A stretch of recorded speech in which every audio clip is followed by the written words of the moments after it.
Blades Ramble are proudly supported by our main channel sponsor, My Business Group, a group of brands designed to support owners, leaders and managers in business. We would not be where we are without the incredible support of John and the team. If you're looking to grow your business, contact mybusinessgroup.co.uk today for more information or follow the link in the description below. Blades fans, subscribe to Blades Ramble. Up the Blades.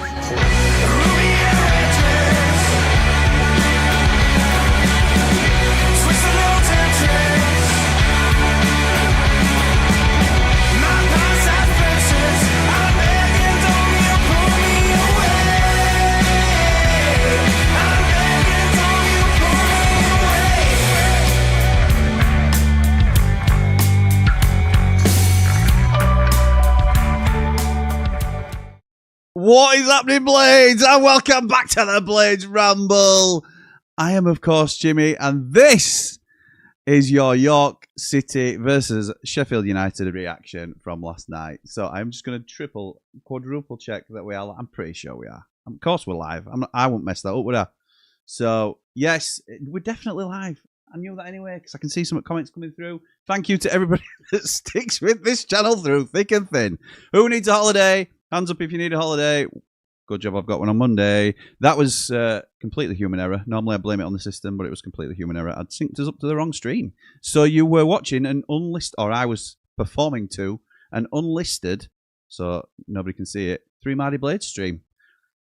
I had to delete that. I'll have to redo that.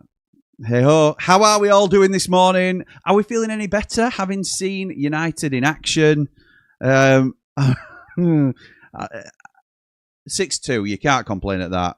There's loads of positives to take from it. There's a few learning points to take from it as well. First thing I want to do, though, is thank our latest sponsor to the Ramble, because introducing to you Cosmetic Repair Solutions. They are an independent, award-winning network of vehicle accident repair centres located in Chesterfield, Rotherham, Dinnington in Sheffield, Barnsley and Derby. So thank you to them for their support of the Ramble. My Business Group obviously propping the channel up as always as our main channel sponsor. But CRS, as they are frequently known, they will be following all our post-match. They'll be our post-match show sponsor. So usually what you'll see them on is 90 after 90. We're not quite doing a 90 after 90 for this one though. We're just going to have a quick run through. Oh, I said quick. This is the Blades Ramble, so get comfortable. Of the performance yesterday. So there were a few things to point out. We're clearly not. This is not the squad that's going to start the season. We know that. There's loan players still to come in. Another one very heavily rumoured now. Louis Barry is all but confirmed. I think it's been talked about in the local media, the national media. Just getting confirmation now today that it's not going to be a purchase option. It's going to be a loan without a purchase option, which I think is a little bit short-sighted of the club. I'm not keen on these loans with no options, because the only reason I say that is I don't think Louis Barry is out of our reach financially, or shouldn't be. So I'm not sure how I feel about improving other people's players when we can obtain them. That's something that sort of, I'm not upset with the signing Louis Barry at all. I just think it's a little bit short-sighted of us to not include a buy option if he were to do really well, or even buy him outright. Because if the fee is right at £3.5 million, then I don't know why we're not entertaining that. The young Bulgarian right back, I forget his name. I would have butchered it then, but I had it previous for first stream. But I think we all know what we're talking about. The 18-year-old who is likely not going to be our starting right back. He is apparently he's completed his medical at Sheffield United. Let's give him a proper introduction, actually, because I don't think that's fair for me to just because I can't remember his name. It's not right that I don't give him a proper announcement. I'm just having a quick Mikhail Polendikov. I think he's from. He was set to join Russian club FC Rostov, but has had a late change of heart. The 18-year-old. Bulgarian right back. He plays for Septemvri Sofia. So there you go. Really well thought of. As was Jeff Caceres, as was Ukaki and Chukwu. So let's get into what happened last night then. So we rocked up at York. with everybody bar Sidney Peck, who is out until Saturday. He's back Saturday, say, as confirmed in his post-match interview. But no Shackleton, injured 4 to 6 weeks. No Tom Davies, injured 4 to 6 weeks. Can we just have a minute to say what on earth are we doing here? What on earth are we doing? Jamie Shackleton, and look, we try here and be completely neutral in terms of we want everybody to have an open opinion, but I always try, in my opinions, to be positive and my outlook to be positive. But again, underpinned, always be honest with you in how I feel about it, and we'll get onto that with a couple of players in the team from last night. I really like Tom Davies as a player. Really like him when he's fit, which is few and far between. It's a crying shame that we can't keep him fit, or that he can't keep fit. And it's not necessarily a Sheffield United issue. It's just perhaps an unfortunate issue. But he's on a big wage, and if he can't stay fit, we need to cut our losses on Tom Davies. I really like him. I was talking only last week about he could be the breakthrough player if he can stay fit. Huge caveat for him, unfortunately for the lad, if he can stay fit. Jamie Shackleton, since he's joined Sheffield United, has been clouded by injuries and off-field issues since he joined. Hasn't really had a run in the side. Not always due to availability, largely due to I don't think he's good enough, and that's my opinion on it. We need to think about these two.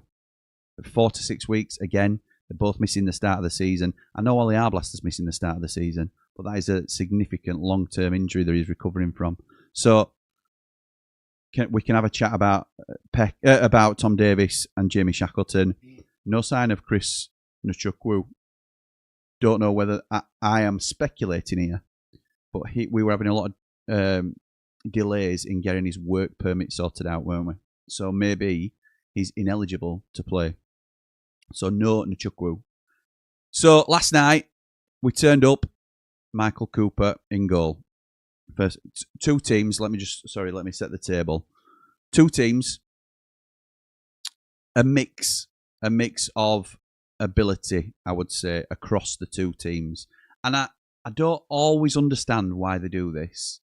There are definite reasons that are obvious to hopefully many, where they will blend youth players into a more experienced team to see how they fit and how they get on. And it allows room, and sometimes it's a case of who plays where and things like that. I always think it's more beneficial to play your better players together, and that will come as the friendlies progress and we step up from 2 45-minute sides. It'll then go to likely, this is how we've historically done it, under more than Chris Wilder as well. There'll be a 60-minute team next time, probably to face Rotherham, and a 30-minute team, and then it'll be a 75 minutes. And it doesn't have to be 11 and 11, but it might be a 7 or 8 play 60 minutes, and then 7 or 8 play 75 minutes, and then maybe 10 or 11 play up to 90 minutes. So it was a blend of abilities. And the first half team, I'll go through them one by one because I'm going to tell you how I think they all played, and then I'll get into your comments and you can steer the conversation. But Michael Cooper, the best goalkeeper in the Championship, by the way, pedestrian, absolute pedestrian, had very little to nothing to do, and obviously kept a clean sheet because it's Michael Cooper. But yeah, it didn't even have to be Michael Cooper last night because it was that anonymous. So no issues with Cooper, no for him to do, to be fair. Femi Siriki looked very good in patches again. I think he's great going forward on the ball. I thought he looked very good in the tackle yesterday as well. I still think he needs to get tighter to his man. One thing I will say is, on all these critiques that I'm doing on the individuals, there's things we have to take into consideration. The opposition. So we are, as much as York were plucky and gave it a go, obviously got 2 goals for themselves as well, they are significantly lower in ability. And I don't mean that in any sort of disrespectful way, but we are expected to turn up and be by far the better team. So anything I'm picking at is minor and will be and should be tested against better opposition. So Siriki, the couple of things I thought he could work on were getting tighter to his man. He relies on his pace to get back and recover, which is fine. Kyle Walker made a career out of that, and a very good career. He was one of the best right backs to ever grace the Premier League.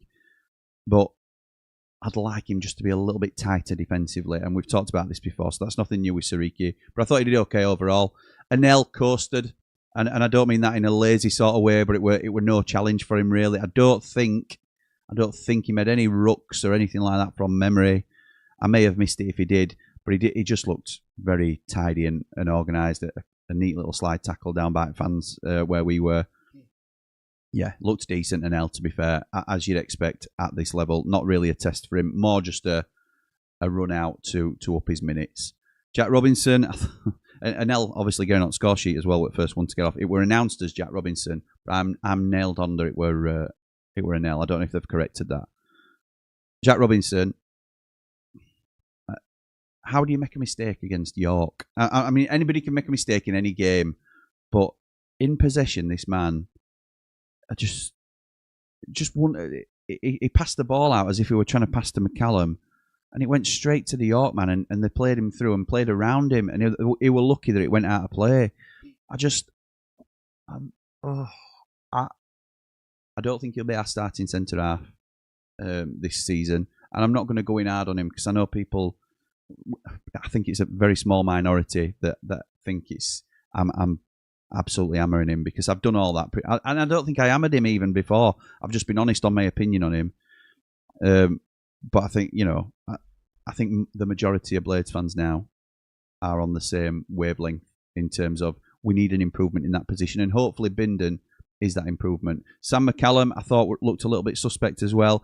Every time it were down that left-hand side. If York were getting in, they were coming down that left-hand side. Other than when Siriki was high up the pitch, they would knock a ball over Siriki's head and try and get in down the left, which they did probably once or twice. But usually, every attack they mustered was down their right-hand side, our left. And that was all the success they got, which wasn't much, but that's where they were trying. Billy Blacker, I thought, was okay. In and out of the game, to be honest. Didn't quite look the same level as the first teamers, which you wouldn't expect anyway. But this is why we have a mixed team, really, isn't it? This is why we include him rather than Gus Hamer in this first half team, to see how he fares alongside people of a level here. He might be here trying to break into this level, and I don't think he did enough. It's 45 minutes of football. There's a long, long way to go. So everything I'm saying, please take it in the right context.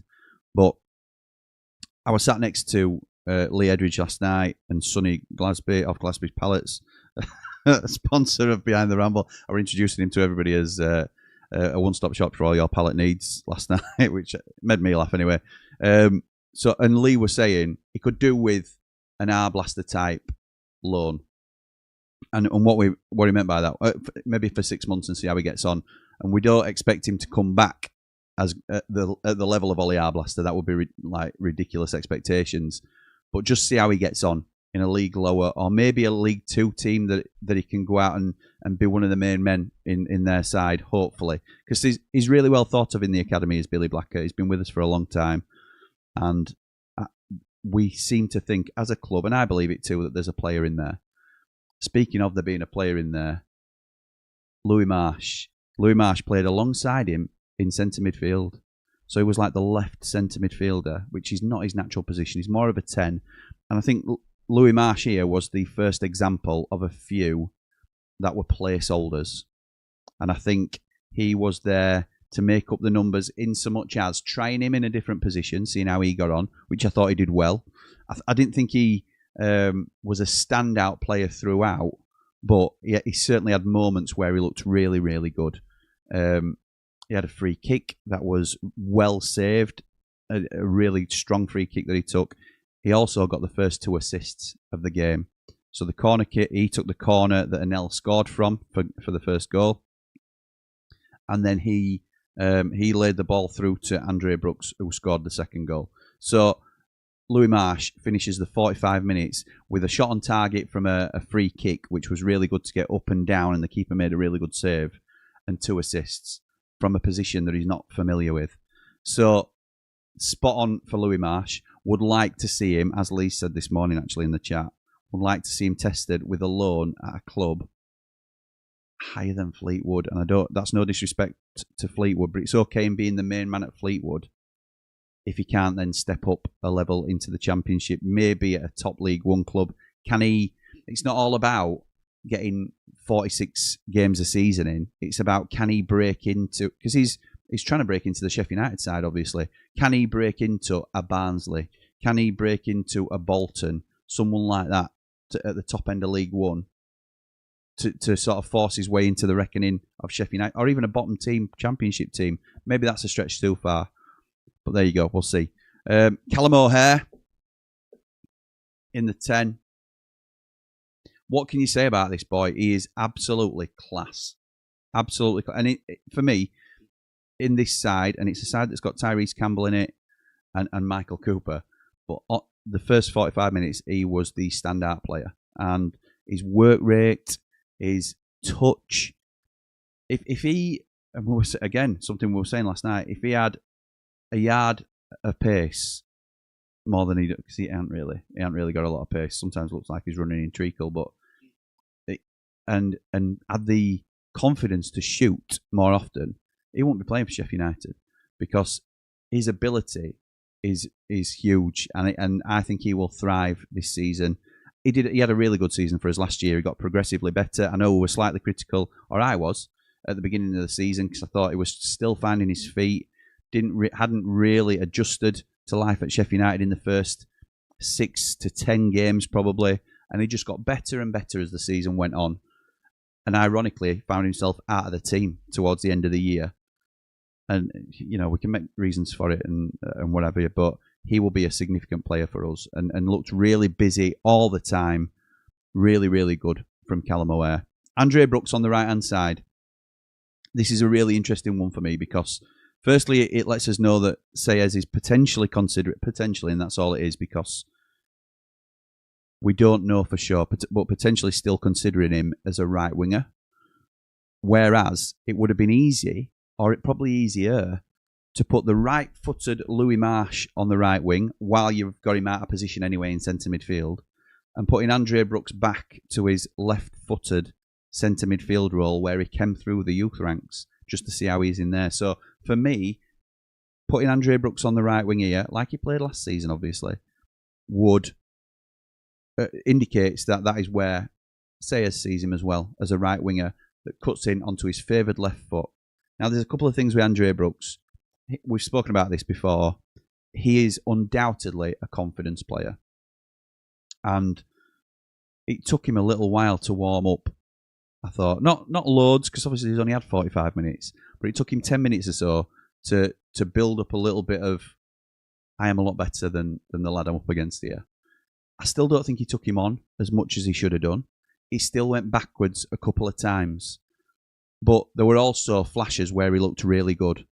And if we can get a confident Andre Brooks, then he will. There's certainly a player in there. He never uses his right, or very rarely uses his right foot. I say that knowing that he scored his goal with his right foot, but he's loath to even touch the ball with his right a lot of times. But he made the right decision and struck it with his right foot to score the second goal of the game. Took it really well as well. So there's a lot of good things and a lot of things to like about Andre Brooks. My concern is if we bring in a right winger to start, or to challenge him, if you like. So, for example, we look like now we've got the left wing sorted out in Louis Barry. If we get someone of equivalent ability at right wing, Andre Brooks may find himself out of the team, and with him being such a confidence player, that may affect him.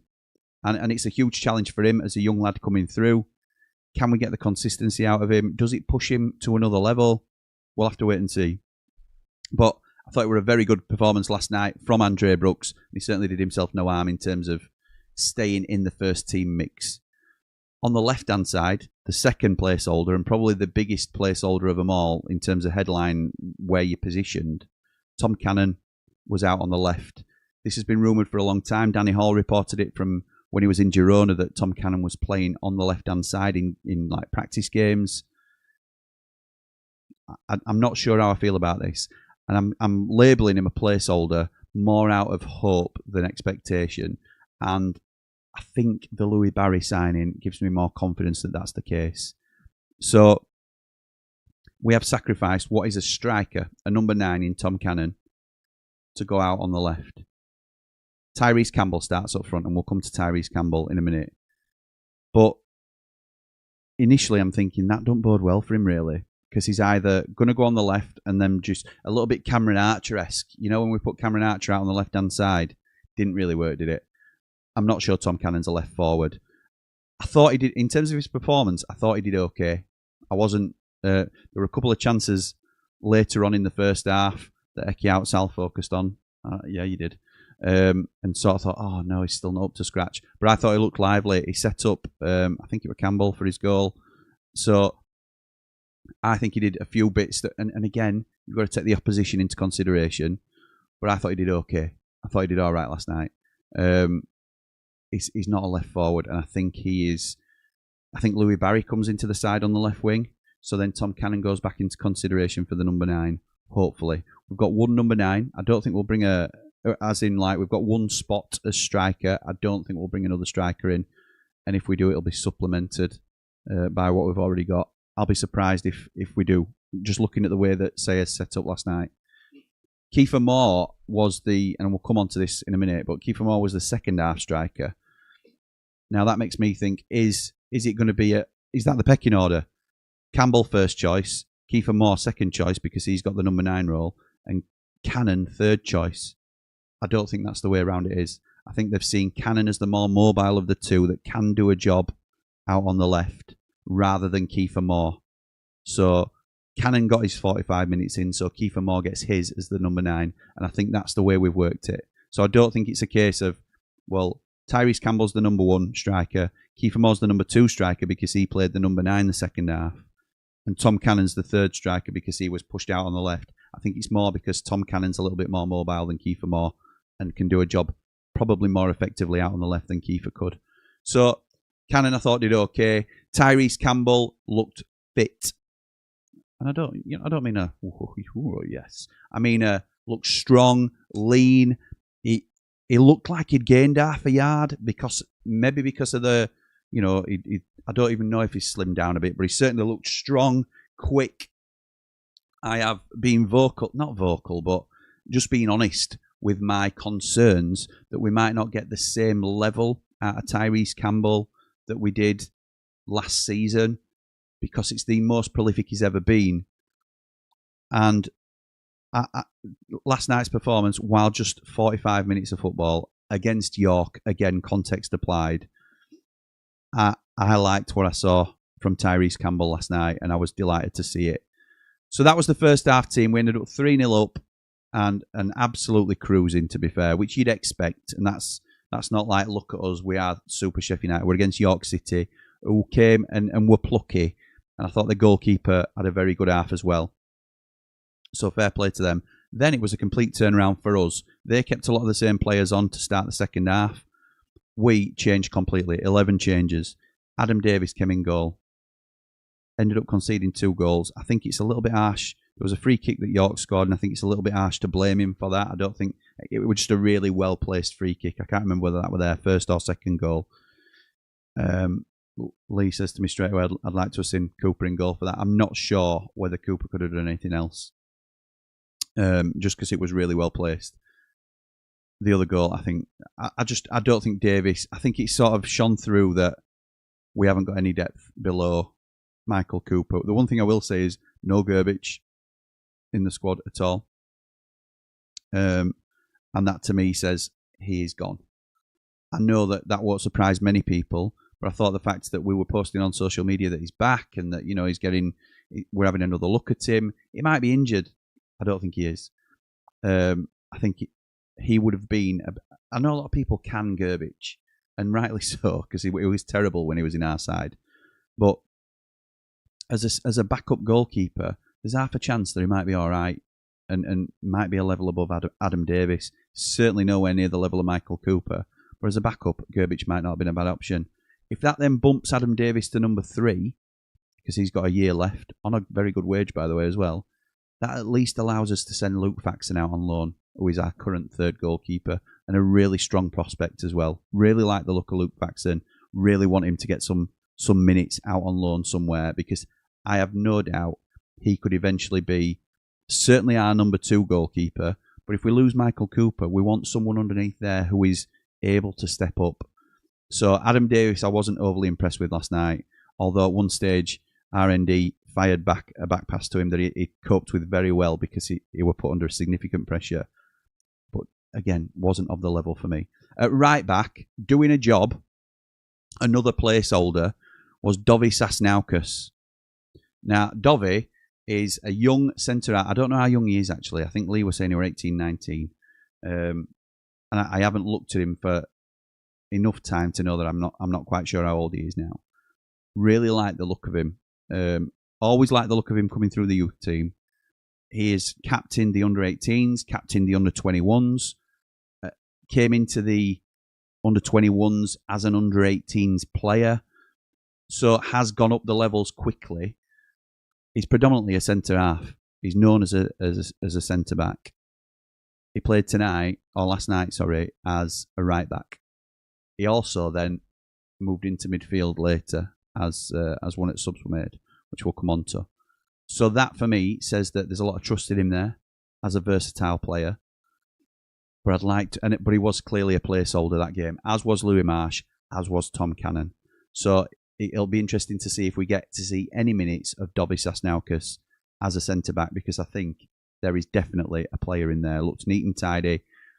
Really like the look of him. Tyler Binden, a big headline name, played right centre-back. Again, this is due to the personnel that was on the pitch. Norrington Davis was next to him, obvious left footer, and then Harrison Burrows, left footer at left back. So right-footed Tyler Binden, although he can play left centre half, as we talked about when he signed, can play either side of centre back. So he played right side centre back. He looks a bigger lad than he did when he was unveiled in his signing video. He does look a centre half, which is what, firstly, it's not essential, but it's certainly a desirable criteria. He's a big, strong lad. And I thought he did okay. And when I say okay, I don't mean like, it was like, absolutely did what we expected of him. Didn't get done. Didn't get, didn't have wanting any real danger. But again, didn't stand out, didn't own the back line. Again, it sort of indicates to me, and again within context, because it's 45 minutes of football, but we could really do with somebody experienced alongside him. Not to guide him per se, but to just be that vocal leader at the back. It was significantly evident last night. No leaders. And that is a huge disappointment, and that is a huge reality check for us. We have got quality all over the pitch. If you blend these two teams, which we obviously will do later in the pre-season, we have got a really strong side. No leaders. None. Very, very few vocal members of the squad, which is really disappointing, and I think it's something we need to look at. So Tyler Binden, okay. Reece Norrington Davis looked better than he did last time out. Last time I saw him, he was shocking. This time, okay. Fairly neat and tidy. Couple of dodgy touches here and there. But I thought Reece was hopefully on the way back. It's just, where does Reece fit now? His third choice left back behind Burrows and McCallum. And his fourth choice centre half behind Binden, Anel, Robinson, and that's your three. And then obviously him as the fourth. I still think we'll bring in another centre half. I think we need to, which is a difficult conversation to have, which we've talked about, and that's a conversation for another day. But where does Reece fit in now? And even if he is coming back to the levels that we've seen before, how does he get time to prove that on the pitch? It's going to be difficult for Reece, and I really feel for him. Harrison Burrows, class. Absolute class. Every time he got it, he's a wing back, this kid, by the way. He's not a fullback, and he's another one, a bit like Sariki. I don't want to be giving stick to Sariki and not give Burrows the same criticism. he stands off his man too much. And I think he could get closer to his man when we're trying to stop the cross or stop the danger down his side. But overall, when he's on the ball, there's not many better than him. Not many better than him in the division, I would say. I'll be amazed if we see many better than Harrison. But obviously, we're in team at season last year, but really pleased with how he's coming on as a player. I think we'll do well. If he's another one that if he had another yard of pace, he'd be in Premier League. So we'll see. We'll see how he gets on this year. But I expect him to be a really strong player for us. Another place. Well, you could have Reece Norrington-Davies as a placeholder at centre back, but he has played there. But a definite placeholder here was Owen Hampson. Great for him that he got some minutes. He is not going to be seen as a centre midfielder anywhere near Sheffield United's first team. I thought he looked quite poor, to be honest, at times. Owen, I thought the occasion were a little bit much for him. It was alongside Gus Hamer.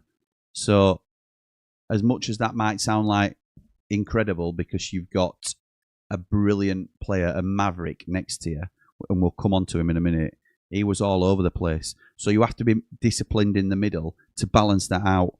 And I think Hampson got caught and a little bit over. It was a tough job for him, to be fair. He's normally, from memory, he's a wide man. So to have him as a placeholder here in centre midfield, yes, you've got Gus Hamer, but with no solidarity in that middle then, because Gus has just got a licence to go wherever he wants. It were a glaring thing for me yesterday. We need a centre midfielder in the mould of a Vinny Souza, who is going to hold it all together and stick to his position and try and win the ball, nab it, and then give it to Gus. Give it to Callum O'Hare. Give it to someone that's Sariki or Burrows that's going to progress with the ball. We didn't really have that shield, and Hampson, I think, struggled in that position, maybe unfairly to him.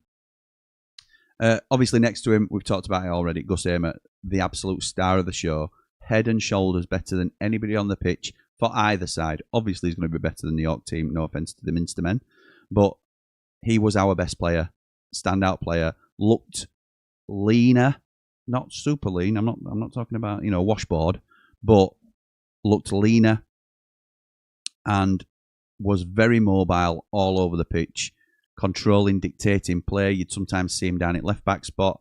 You'd also see him in and around centre circle, which is where he can best dictate play. But you'd see him all over the place. Loved it. Loved everything about it. But with that, again, the caveat is you need a partner for him that is going to do the sensible, untidy stuff that nobody sees. Owen Hampson struggled.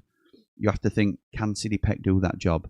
Can Ollie Arblaster do that job? Well, yes, they can, I think. But does that take something away from their game as well? Some questions needed to be answered, to be fair. Then we go to some of the more unknown and untested boys. We'll first go right wing, Ukaki. I thought it was pretty khaki, if I'm honest. It was not great. And look, in spells, in bursts, it looked all right. He'd play the ball centrally, sensibly, and was okay. We've got to remember the level we're playing against as well. He also lost possession quite a bit, ended up on his backside a couple of times. Was not impressed with Ukaki, I have to say, unfortunately. Jeff Caceres played in the number 10. A playmaker's dream, a winger's dream, you would say, to play in the number 10. It is the position where you've got the most freedom to go either side and affect the game in that pocket behind the striker. Didn't rate him. And it's very early. I'm not writing these players off at all.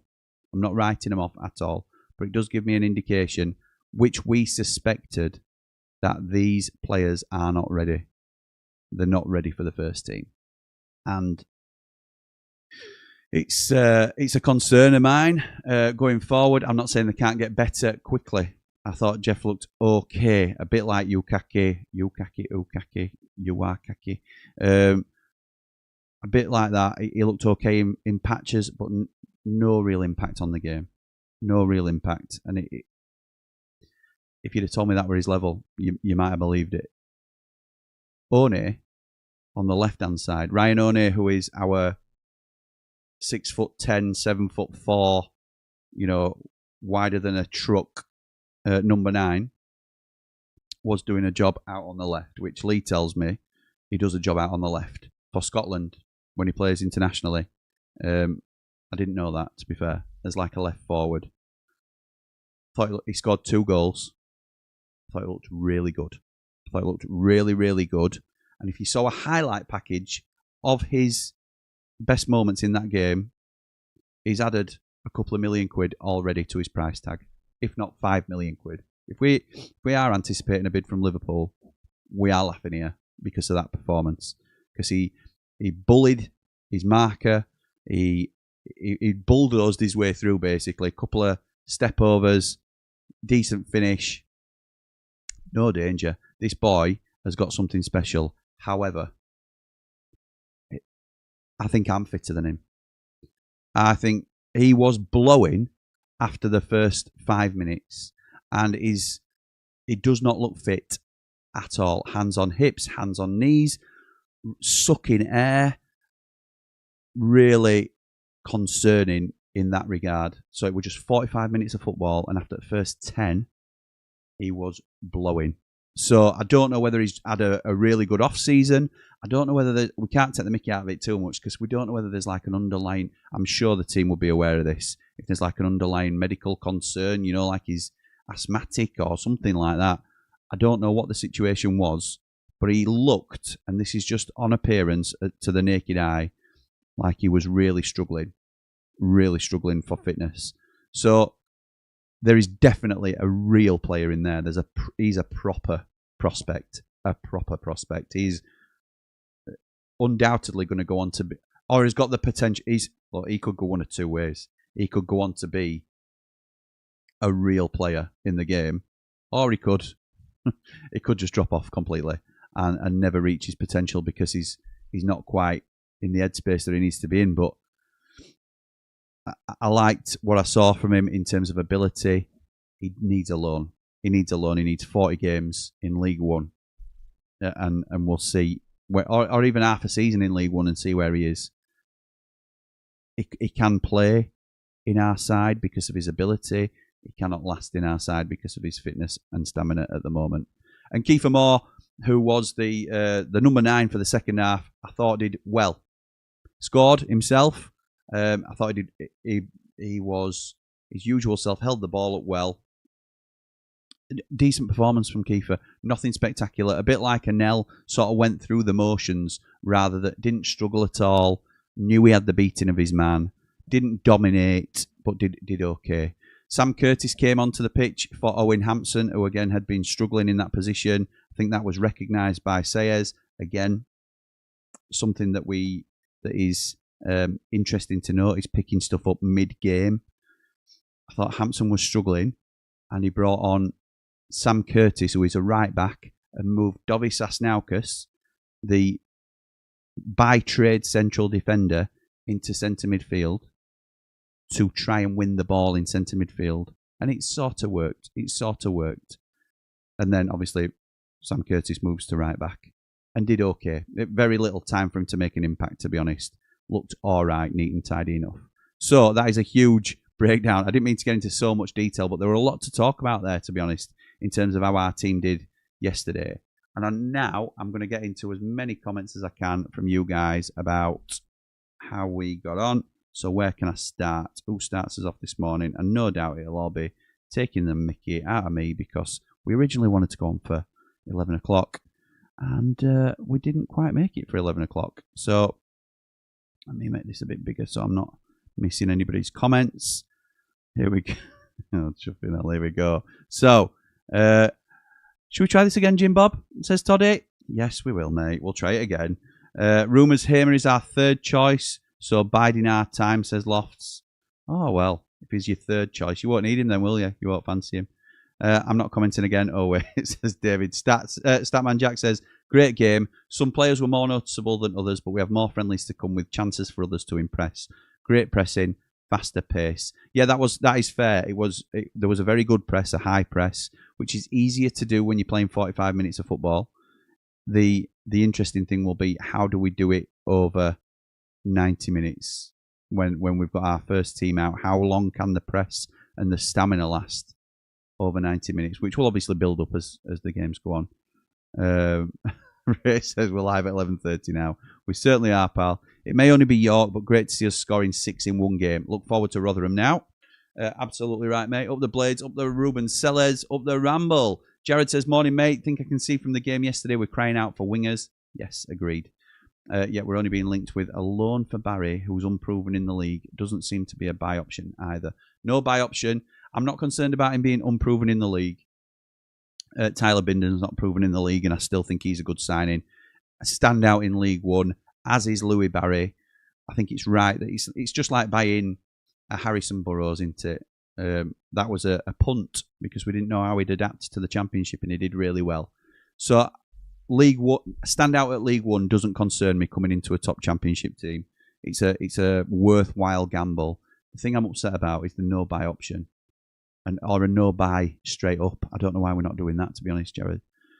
Tom says, grab a drink and we'll be back imminently. Correct, mate. Morning, Jimmy says, Jamie Dumpling, hope the footage came out well. Jamie Dumpling, shout out to you, pal. He did our Ramble on the Road last night.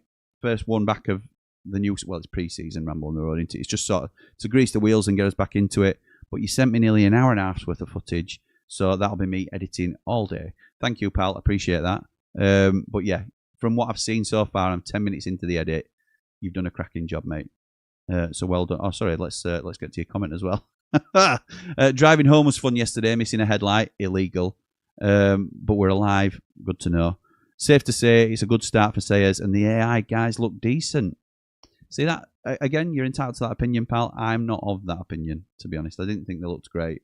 But there's a lot of time to go. I'm certainly not writing anybody off. I'm just giving you my honest opinion, having seen them for 45 minutes at first team level. Josh says, morning, Jimmy. Sariki, One and Brooks look like they will have something to contribute this season. Yeah, I think they do. I think that's fair. One, as I said, his fitness really concerns me.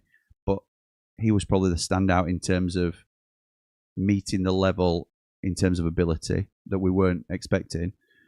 Brooks in flashes looked really good, and Sariki, we know what Sariki can do because he established himself as a first teamer last season, didn't he?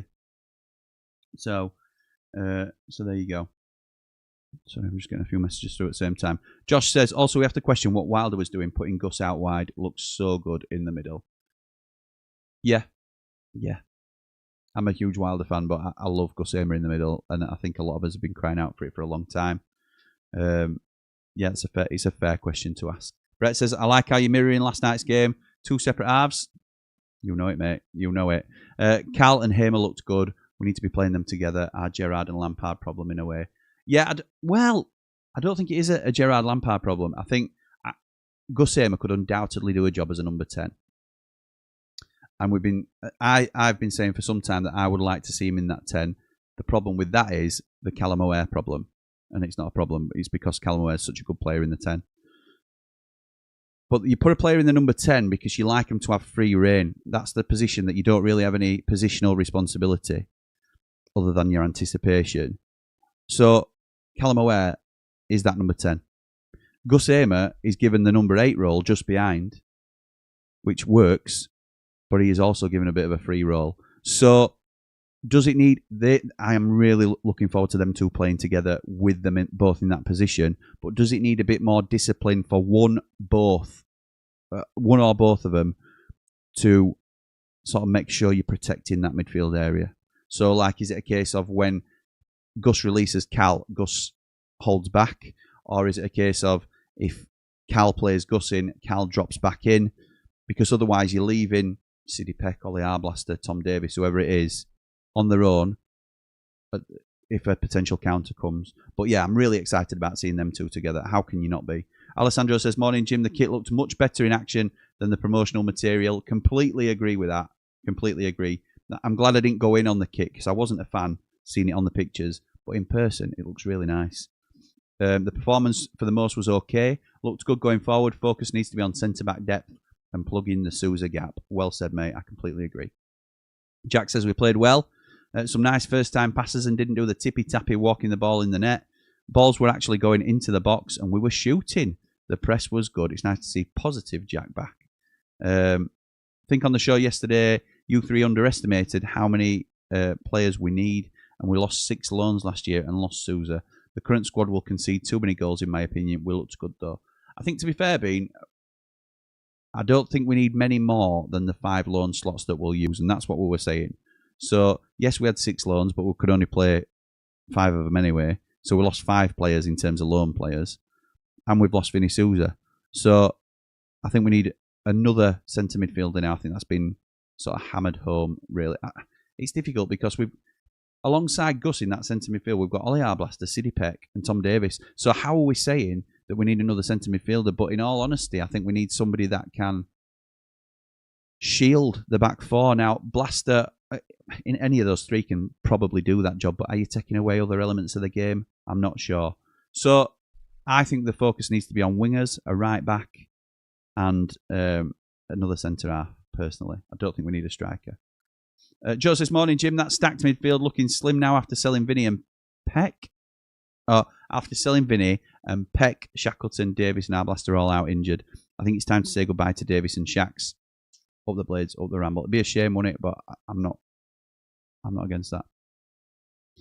However, we looked open as soon as they broke, says Jack. Oh, here we go. This is the counter, which is fair. Some promising players, but it's only York. No way O'Hare gets dropped. A few additions and definitely need a stronger right back and midfield. Also agree with you on 3MB when you mentioned we should have signed Dunn, Kessler Hayden to fill a right back spot, especially now we're focusing on frees and loans when they were 2 perfect options. Yeah, stand by it, mate. Stand by it. I'm all on board for whatever the club wants to do, but we can also have an opinion on what we think is better, can't we? So, Bean says, also, is there a more pointless signing than Shackleton? Bloke's a walking sick note. Davis isn't far behind him either. I think I touched on that as soon as you'd said it, to be fair. Did I go on for that long? Were I rabbited on for that long? So I'm behind on comments, but I will get there. Give my PTSD, Jimmy, like when my ex says, I'll be there at 1 and turns up at 2. Up Louis Barry, says Max. Told you, pal, told you. I watched the game last night, says Drew. The first half team looked stronger, but it was quite entertaining all the way through. I worry for Robbo in a system like this, as he's not got the pace required, I feel. Yeah, I think more people people probably acknowledge that he's not long for the team. Whether you agree with it or not is a different thing, but I think it's obvious to me that I think we are planning for life without Robinson as a starter. He did wear the armband last night, though, in the first half. I can't remember who wore it in the second, actually. Don't think I noticed. But Robinson kept the armband. I think Barry will be a good signing, says Bean. Would like us to actually sign some permanents, though. Otherwise, we're doing a mini rebuild every year. I agree. I think we should be signing Louis Barry. I'm not picking holes at all because I'm pleased that he's coming. But I do think we are possibly missing a trick. Hi, Jimmy. I was very impressed with Tyrese. Sharp and ready to go. What did you think? I agree, Tim. I know I touched on it after you'd mentioned that, after you put that comment. Thought he looked really fit and sharp. Yeah, agree. And happy birthday, by the way, to Tim, who is, I won't mention his age, but he's celebrating his birthday today. Hope you have a great one, pal. Bean says, think the current team is also a bit too lightweight. Need a bruiser at centre-back and centre midfield, in my opinion. Agreed? The Championship will be so tough next season. Think the playoffs for you guys again, says Lofts. At the minute, yeah, possibly. We'll see how we strengthen towards end of window. Matt says, morning, Jimmy. Going forward, we look good, but looking at our system with the high press, we're going to get caught on the break now and again. But it'll be fun to watch, though. Up the Blades, up the Ramble. And because of that, thank you, mate. And because of that, we need a little bit of pace, don't we, in the side to be able to regroup and reset quickly.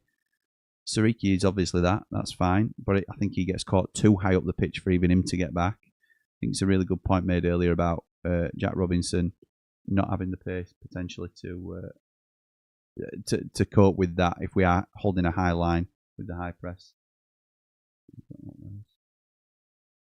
Yeah. Ray says, we played well. Okay, it's York, but we looked great going forward. O'Hare is a little diamond, and Gus in his proper place. We are looking a lot better. Just hope we keep Gus.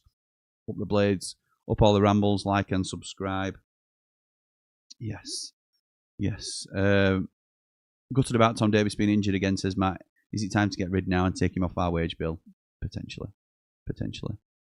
Drew says, as entertaining and good on the eye as the system is, I haven't changed my mind yet on how things might go. We'll either be the Man City of the Championship or throwaway games trying to be.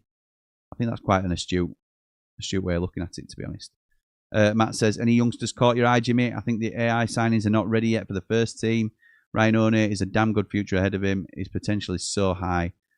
And if Max is in the chat, I told you Louis Barry will be coming, pal. My sauce has never been wrong yet. Sauce? It's the wrong spelling of sauce, because that's what made me laugh. A bit of HP sauce or something. Endos, that some people will say. But anyway, in terms of who caught my eye, I think Ryan One is the standout player that you'd mention. But again, it was just fitness that concerned me. But we'll see. Plenty of time to go to get a little bit fitter. I also thought Louis Marsh. We have to mention Louis Marsh, who was a friend of the channel. Shout out to Louis. But looked really good in an unfamiliar position. 2 assists and a free kick on target that got up and over the wall, down into the corner. Keeper made a really good save. Yeah, big future, that kid. Big future. And let's hope it's for United. Second time lucky Jimmy. We need to get rid of some dead wood. You guys want Greenwood, Geldart, Harrison, Bamford, Gruev, all starters in the Championship. No thanks, Lofts. Brett says, biggest takeaway from York matches that the kit looks nice on. Wasn't a fan on release, although I'm not the same body type as them, so not sure how it would look on this temple I've built up all the rambles. You and me both, pal. Scott says, new look Sayers blades, not worth discussing. Okay. Well, I don't think there was too much difference, were there? I don't think there was too much difference, Scott, to be honest. There's a long way to go in this rebuild, if you like. Alessandro says, for the most part, it looked a great display, but it shows me we need to focus on centre-back depth and someone to fill the Sousa spot. We're too open through the middle. Cooler King says, morning, Jimmy. I only saw the highlights, but even allowing for the opposition, the Blades looked good, full of attacking intent. Also, is the Barry deal confirmed yet? Rumours here of a season's loan. Yeah, we're getting the same rumours. It's not confirmed yet, pal. And then I'm getting all the previous comments from the last stream, so I'll cut down to the next from this one, so I'm not going to give you the satisfaction. Billy says, we've got Sayers, Ruben Sayers. Absolutely. We've got Sayers. No, I prefer the Billy Sharp one. Good evening, Jimmy. Good evening, says Tom. Cal has to start for me. Such an unselfish player who plays for the team. Yeah, he's a really good player. Callum O'Hare, really good. Morning, Jimmy, says Nige. How was the game yesterday? I heard a lot of good things. I know it was only York, but good signs. Hopefully I've talked you through that, pal. Also seeing that Barry's on his way on loan. Up the Blades, up the Ramble, up behind the Ramble. Like and subscribe. Holiday on Monday, says Jack. Me too, pal. Buzzing apart from having to get on a plane. Okay. Connor mentioned you, Jim Bob, about doing something on his other channel, Miss Battle Lines. Yeah, as I said, mate, we're trying to work on it. I'll talk about this on the second channel because it's not one for this stream, really. But I have been reflecting on some bits on stuff, on scheduling, really. I think it's probably the safest way to say it. And yeah, we're streamlining what we're doing. I am more than happy to work with Connor, and I hope Connor feels the same. Really enjoy Battle Lines. And hopefully we can work together, but it's got to be purposeful. There's got to be a meaning behind it, because we are looking at only putting out quality content going for, and it would be quality content with Connor, but we need a reason to get together and discuss stuff, don't we? So absolutely want to work with Connor again. Starting a new live show on the 11th of August with Callum Fowler, which will be a call-in show, a bit like Football 11. We'll be talking about all the Yorkshire teams. It's an open line for anybody to call in and have a chat with us about their Yorkshire side, whether it's United, Barnsley, but anybody that could fit that mould. So really looking forward to that. So we are trying new stuff on the channel. Happy to speak to Connor about what content we can do together as well. But again, I'll talk about that more in future streams. Rico says, maybe getting rid of Wilder might have been the right decision after the display. We were attacking more in the game than we did half of last season. Rico, to be fair, I didn't think there was a huge difference in the Chris Wilder setup to the Ruben Sayers setup. I don't think there was a necessarily, and this isn't a criticism per se, but I don't think there was a hugely an obvious plan to our play. I just think because we were the far superior team in terms of quality, then that shone through. If Wilder was in the dugout for that game, nobody would have been surprised if we'd have beat York 6-2. Nobody would have been surprised. I don't think it was the Ruben Sayers effect that made us beat York 6-2. I think it was more a case of it's the start of a rebuild. Ruben Sayers will manage a rebuild, and we will look very different, I think, come the start of the season. So we'll see, mate. We'll see. Jack says, if anything, that just makes it clear we need more cover in different areas. Yes, it does. Ethan says hello. Hello, Ethan. Hope you're well, pal. Morning, Jimmy says, Bri, you'll get there in the end. We'll see when the season starts. Yes, absolutely right, mate. Tim the Chin says, God help us if Cooper goes or gets injured. Davis, Gerbich, and not the answer. I agree. And it's harsh, and I don't like to dig out our own players, again, which is against popular opinion or belief, but I don't, and I will always support them when they wear the shirt, but I would not be confident with either of those starting instead of Michael Cooper. Loan with no option is a sucker, says Jack. Yeah, I enjoyed last night's game, says Scott. Interesting to see the lads set up. Look to me in attack, it was a 4-1-4-1, high press, but we defended in a 4-2-3-1. I thought it was a 4-2-3-1 throughout, to be honest, pal. Paul said, morning everyone. I thought One looked hungry in the second half and took his goals well. I think he will stay with us this season until at least January. I'm not sure. Dano says, looked great, quick, fast flowing, front-footed football. Plenty of F's in there, pal. 2 centre midfielders, left wing, right wing, centre back and right back needed. Do you mean centre midfielder times 2? Or centre midfielder and 2 times left wingers? Needed to complete the squad for me. Not saying these have to be first team ready, but needed to fill the squad, up the Blades, up the Ramble. You're not far off there, mate, I don't think. Bryce says, I'm guessing we have no to spend. Sad or what? It's not filling me with confidence that there's a bit of a war chest. I'll agree with you there, Bry. I think there will be money there if needed, but why aren't we going for it in our second year of parachute payments? And we might do. Again, it's too early to criticise heavily, but I'm just a little bit wary. Don't understand it, me. We're buying all these these 18-year-olds, but won't spend on upcoming talent like Louis Barry. Joe Green says, morning, Jimmy. You think we will keep Hamer? Saw highlights last night. He looked locked in and lively, but I'll be surprised if we do due to the interest. I think we will. I think we'll keep Gus. I don't think anybody will pay the money that we want for Gus. Nige says, if Barry comes in and gets us up, then can't complain with no buy option. Villa are a top 6 club in the Prem, realistically, so it doesn't bother me much. We did the same with Macca, so can't complain. No, but James McAtee was never... My argument to this, Nige, is James McAtee was always seen as a high potential prospect by Man City, who they didn't want to sell at that time, because look at him now. He can probably command 40 million quid. We'd have signed him for, what, 10? So, Louis Barry... If rumours are to be believed, we could get him for 3.5 million quid. And we can get him. I always think your loans should be players that you can't obtain because they're just out of your reach because they're a little bit too good. And I don't think Louis Barry is in that category. I think we are of a level, the level of club that should be able to purchase Louis Barry if we want to. Jack says, telling you, if we ain't careful and rely on free and loans, we'll be in the same position as last year with a thin squad. I don't believe that. I think 5 good loans and even a couple of frees, and we'll be all right. But when I said that previously, we're talking about loans, frees like Jimmy Dunn, who then sorts your right back position out. And I know Chosen's gone a different way, but that's why I started to get a little bit nervous. I thought we looked good last night, though. We can't overly grumble about it. Nige says, Tom Davis reminds me of Brewster without the price tag, unfortunately. Give him until January, then let him go.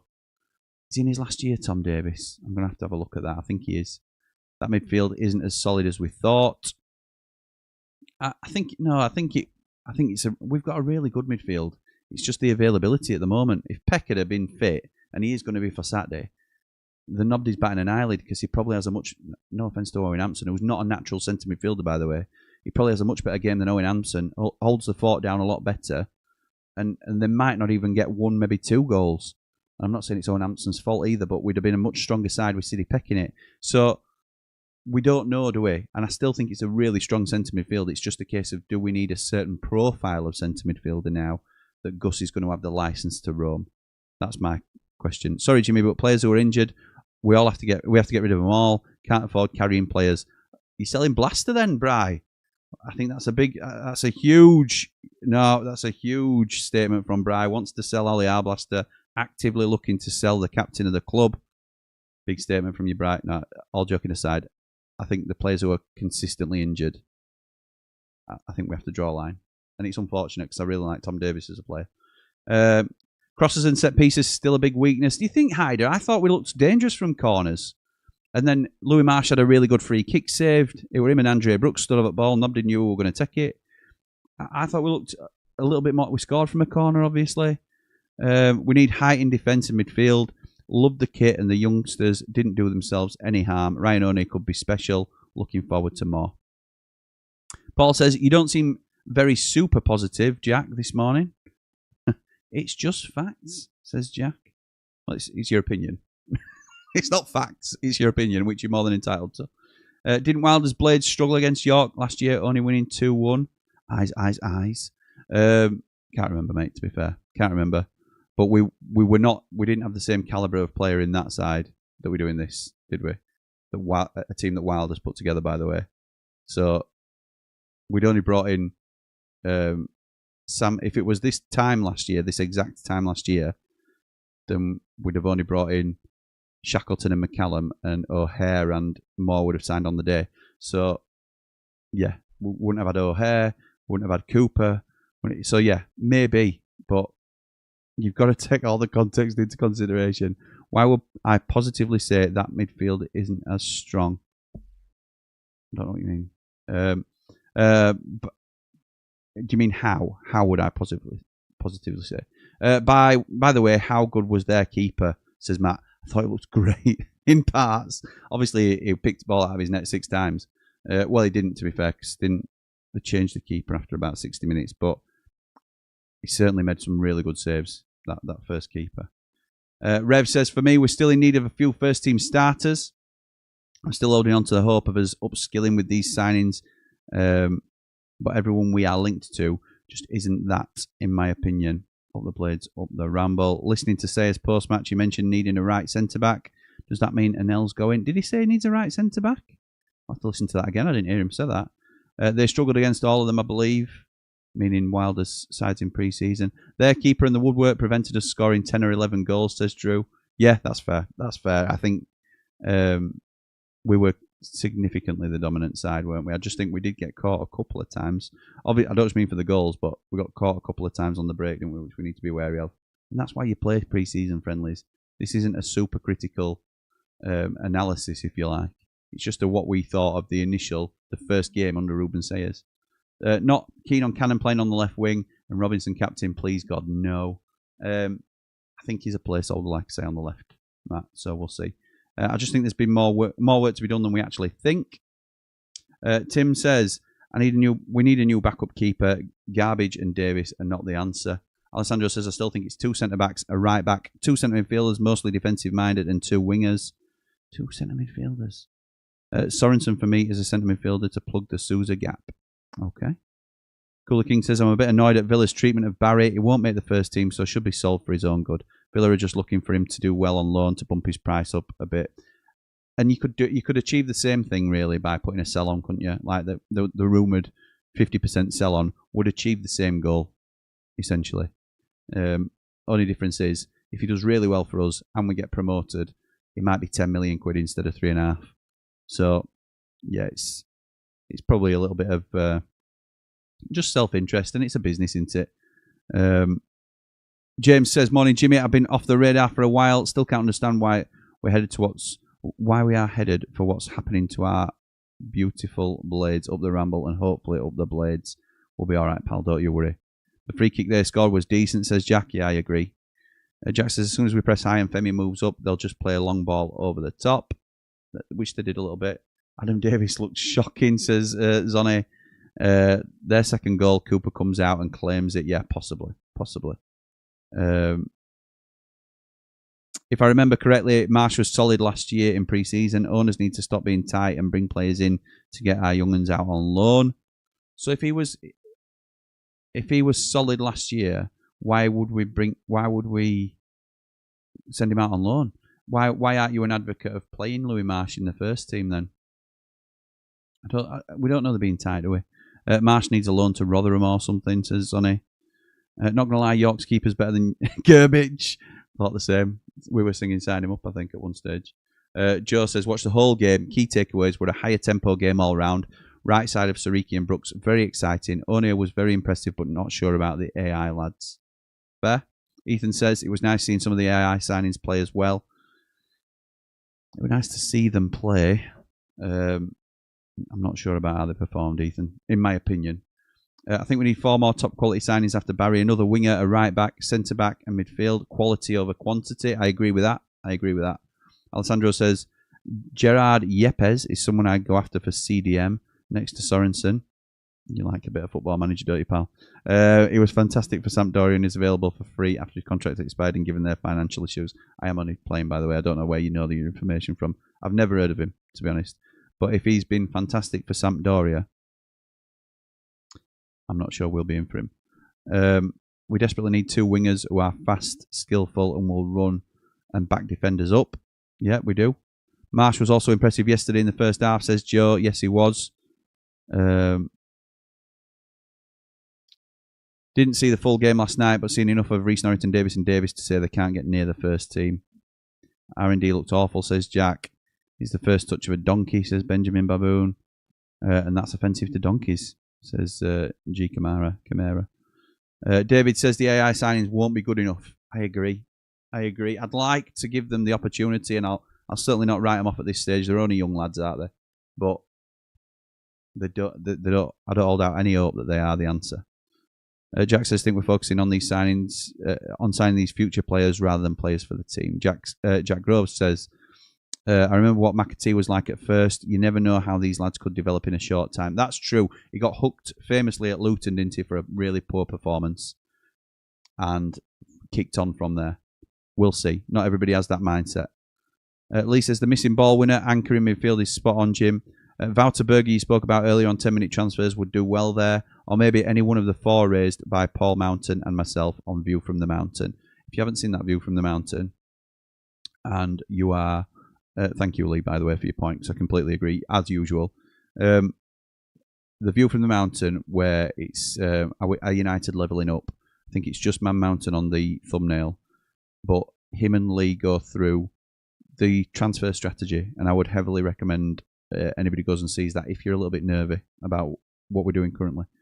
Billy says, I can't believe I've had stick online from fans saying these AI lads won't be ready. They're not even National League level. Don't be surprised to see these lads in the first 11 this season either. Caceres, totally anonymous. Ukaki, slightly less so. Both nowhere near good enough for the top end of the Championship. Big part of Sayers' remit will be getting some value into these lads without sacrificing results in the short term. I don't think you're far wrong at all, Bill. I don't disagree. And it depends where you put in your opinion, because wherever you put your opinion online, some places will give you more stick than others. So if it's on X or somewhere like that, then you know better. But it's your opinion, mate, and you're free to voice it here. And I don't disagree with you. Pal. Do we need a ball winner in the middle? I would say at best, this were Vinny and Hamza last season. A bit lightweight now. Agree on that. Joe says, I didn't notice about One regarding fitness, but I think he has the potential to make a huge impact for us this season, even off that left-hand side. Yeah, if he could be consistent in terms of his output on the ball, by being fitter and being more mobile and being in and around it, he could have dominated that half if he had an engine. But I think he'd left the engine in the changing room because he was gassed. Billy says we need a Vinny replacement for sure. Can see Sayers' ball being quite open, which is not a bad thing, and the better opposition will love to exploit that. Bryce says another Bulgarian signing coming. I read thoughts on that, Jimmy, lads and lasses. Not excited. Great that we are levelling up our academy talent. Hope that's all it is. Paul says, don't think Cannon will be first choice striker, not good enough. And One to me always looks a bit too slow up the blades, up the ramble. I think Cannon will be second choice, number 9 for us this season. And when I say second choice, it don't mean he's always going to come on for Tom Cannon and Kiefer Moore won't get a look in. I think it'll be horses for courses in different games. I think Campbell will predominantly start most games when fit. And it'll be a choice between Cannon and Kiefer Moore as to who replaces him. Opponent dependent, but I think we will lean towards Cannon more. That's just my opinion. Afternoon all, by the way, says Bry. Andy Nash says, it seems people want to see 4 or 5 positions filled, but hasn't Sayers already made it clear he is expecting 2 more in? He has also said he's hoping for a right back and centre back, so that covers 2 positions. We need more than 2. And we will sign more than 2. I'm confident we'll sign more than. I'm not super confident as I usually would be, but we have to sign more than 2. There's too much to do. Billy says, not worried about loaning Barry over buying. Does the business, and we're going for him next season rather than committing on potential. We're also sending all the money to Bulgaria, so there's that as well. But Bill, the thing is, we could have got a much lower price. Look, if Burnley had have just loaned Marcus Edwards last season, then they would likely not only have had to pay a significantly higher amount than the 10 million that they agreed, they would possibly have been outbid for him by a higher placed team in the Premier League, in Everton or somebody like that. It'd have been a 25 million sale to Everton, wouldn't it? Whereas they have had the option to buy, or the obligation on promotion to buy him for 10 million. And that has paid off massively. So now, Louis Barry does exceptionally well for, obviously he's a level down as a player, I think. But he does exceptionally well for us. And he now has a £10 million price tag on his head. And we get promoted, or we just miss out on promotion. There's very little chance of us signing him in there. Whereas we could have agreed a £3.5 million option or obligation, and we'd have been laughing. So I disagree on that point, Bill, to be fair. Max says, I'm here, Matt. Any news on Ant-Man? Apparently we've registered an interest. You take every single rumour, don't you, Max? Every single rumour. You don't miss one. And take it as read. Fair news. 344 watching, only 42 likes. What's going on? Give the show a like and subscribe if you're not already. Thank you, Lee. It's totally free and helps Jim and the channel put out consistent, high-class content. The #1 Blades fan channel. Thank you, mate. Really appreciate it. Cannot wait to get Lee more involved with the channel this year. Keep it Ramble. And there's some really, really good stuff coming. Dino says, agree on Louis Marsh, but Hamer and O'Hare looked really sharp. Vision looked Vincent looked promising also. Binden, I think you're going with there. Looked promising also. Up the Blades, up the Ramble. Yeah, I think that's fair, mate. Like and subscribe. Up the Ramble, says Hyder. Thank you, pal. Binden, bloody phone, says Dino. Bryce says, you've tried the rest now. Join the best. Like and subscribe. Share the channel, folks. Free to join, and you're adding to the fantastic Ramble family, people. Keep it Ramble. Thank you. I appreciate all the people that put these sort of messages in. Those that don't know what we're talking about, there is a subscribe button just underneath if you're not already. It's absolutely free to do. You don't have to register your details or anything as far as I'm aware. You just click the subscribe button. The little thumbs up is the like button that people are talking about. In fact, I've still got a... Enjoying the content? Give us a like. It does really help us out. It sort of pushes us to other platforms and lets other people know, oh, a lot of people are enjoying what the Ramble are doing. So it's absolutely free to do. That's the thing. And the other thing is, which I'll come to in a minute, is it's going to show you on screen. Sorry to those audio listeners, is tap the bell so you never miss a Ramble. That will give you a notification on your device that'll let you know as and when we are going live or we are live. So thank you to Brian, Lee, and everybody who also always says like and subscribe to the Ramble, because that means you're more involved and you're going to be more able to participate in what we're doing, and you won't miss as much of the stuff that we're doing. So thank you, I really appreciate it. GT Blade says, maybe Villa don't want to sell yet. If he has a good season with us, his price will more than double. Yeah, it will, GT, but that's why we should be negotiating for a sale now, isn't it? So you're right, it's part of the negotiation, and it feels like we've got the worst end of the deal, even though we are getting the player. Ultimately, I'm very happy that he's coming. Don't get that twisted at all. So I'm not moaning about it. I'm just saying we could have been a bit cuter and a bit smarter with the deal, in my opinion. I agree with what he's saying with Barry, but I reckon they're looking at his injury record and won't want to commit in case of another Brewster situation. The ideal is an option, Nige. The ideal for us is an option. We've obviously... Maybe it's because there's been so much interest in him. This is the only deal that Villa would do. They might have the pick of the litter and say, well, actually, so-and-so might be... Southampton, for example. I don't know. It's just a random example.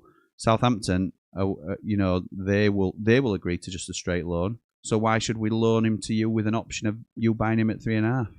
All these sort of things will come into consideration, I am sure. Get Shackleton out, says Bladesman. Got his back when bed in medical room. Yeah, I think not a fan of Oh, here we go. He's rewritten it. Shackleton's gone. Got his own personal bed in the medical room. I don't think he's been injured all season. I think there's been other things that have taken him out of contention. But yeah, he's not the one, is he? He's not the one, unfortunately. Pro Brad says, very excited, Jim. Team looked sharp last night. Barry loan almost done, and rumours are we're going inquiring about Dean Garner and Hadji from Rangers. Where have you seen that? Where have you seen that? Let me know, Brad. And I will look into that because those will be two very exciting signings. I'm not 100% convinced. Yeah, until I know the source, and I'll certainly have a look. Max says, Cosy Mark 2 set to go to Pompey for €1.5 million. Not upset, if I'm honest. Not upset about that. He might be a good player, and more power to him. Hope he doesn't do the business against Sheffield United, but no, nothing against Pompey. HJ says, One starting. Not for me. Not for me. Great prospect of a player. I would say he's probably our highest potential player. He's the player with the highest ceiling that we've got now that haven't yet broken through. And that's in and amongst some real talents like Louis Marsh. Ryan One could go to the very top of the game. But there's a long way to go for one. And he's certainly very raw still. His loss if so, Max says. Bright. David says, our main problem is the new board. Getting worried we're not doing much business. The AI players weren't good enough. Wondering now why they sacked Wilder. Fair dues, mate. There will be other concerns about the board, won't there? People worrying about that. HJ says, defo need a Sousa replacement if Hamer goes forward on most attacks. Yeah, I think so too. Sorensen's been my pick for some time, Jimmy, says David. I know we had a little chat about that, didn't we, David? We had a little chat about Sorensen. So maybe.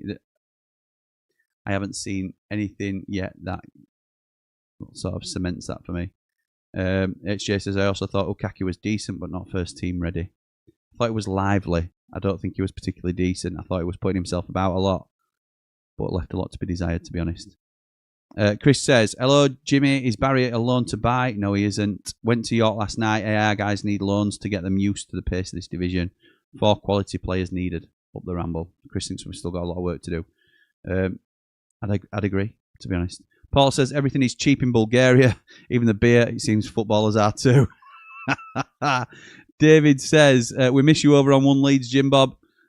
Thank you, pal. Very nice of you to say, and I'm delighted that a lot of you are stuck with us over here on the Ramble because we do 95% of it, in fact 98% of it is Sheffield United, isn't it? And as it should be. But I appreciate a lot of you like our content, so thank you for joining us still and sticking with us and staying subscribed because, yeah, and as I was talking about earlier, there's certainly some potential for me and Connor to still get together and do some content this season.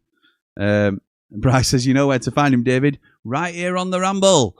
Thank you, Bryce. Always doing me a solid there with the plugs. So I'm going to leave it there. We've been going nearly an hour and 20 minutes. Wasn't planned to be that long, but I did rattle on for a while about what I thought of the individuals. Thank you to everybody for your comments this morning. You always add to the stream itself. I try and get through everybody, and I think I've done that today. There will be times now where I can't get through everybody's comments, where we've got people on screen. When I do 3 Mardy Blades, it's tough to get through everyone's comments. If I've got my dad on, I'll try and get through what I can. But when we've got guests on, I know we want to hear from the guests, don't we? I am looking into doing a Steel City Showdown as a monthly thing with James from Wednesday Till I Die. I need to speak to him about that to sort of firm that up. Not really spoken to him directly about it. He just knows that we've been thinking of ideas as to what to do because that went down really well. Obviously, talking since we ended the Blade Monthly as well. We're not far away from back up and running with our season, with our new season. It's coming round the corner. It'll be here before you know it. I'm expecting us to ramp up in terms of transfer activity as well, so you'll see a lot more of this mug online.